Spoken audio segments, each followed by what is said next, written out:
पुरुषोत्तम मास के उपलक्ष्य में बड़वानी में 7 दिवसीय मां नर्मदा महापुराण कथा का आयोजन किया जा रहा है। बड़वानी के नवलपुरा स्थित रामेश्वर महादेव मंदिर परिसर में पुरुषोत्तम मास के अवसर पर आयोजित 7 दिवसीय मां नर्मदा महापुराण कथा में श्रद्धालुओं की भारी भीड़ उमड़ रही है। 30 मई से 5 जून तक चलने वाले इस आयोजन में निमाड़ के सुप्रसिद्ध कथावाचक अश्विन जी यदुवंशी प्रतिदिन रात्रि 8:30 बजे से कथावाचन कर रहे हैं। कथा के दौरान अश्विन यदुवंशी ने कहा कि मां नर्मदा केवल एक नदी नहीं बल्कि मां का साक्षात स्वरूप है।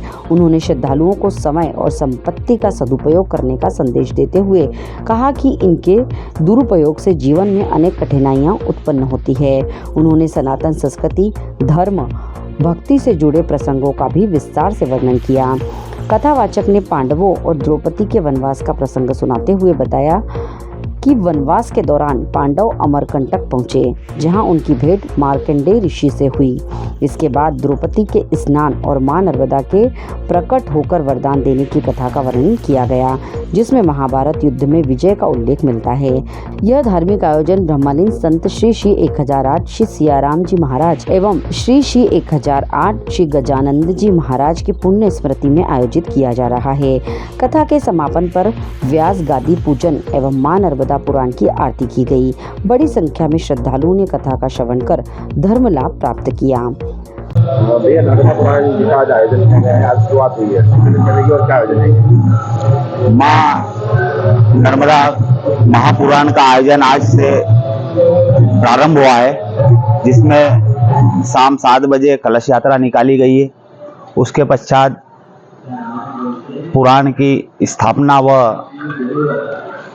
पूजन वगैरह करके प्रारंभ अभी हुई है, जिसमें हमने भक्तों की सुविधाओं को व गर्मी को ध्यान में रखते हुए फॉग की व्यवस्था करी है, साथ ही ठंडे पानी की व्यवस्था भी करी हुई है। और भागवत सुनने वालों, नर्मदा पुराण का श्रवण करने वालों के लिए सुविधाओं को विशेष ध्यान रखते हुए हमने यह कथा का आयोजन शाम के समय, रात्रि के समय रखा है, जो आज 30 तारीख से प्रारंभ होकर यह 5 तारीख तक चलेगी। बड़ी संख्या में भक्त आ रहे हैं। ये किसी द्वारा आयोजन किया जा रहा है? यह आयोजन नगर के समस्त नर्मदा प्रेमियों के द्वारा यह आयोजन किया जा रहा है। बड़वानी से आदित्य शर्मा की रिपोर्ट।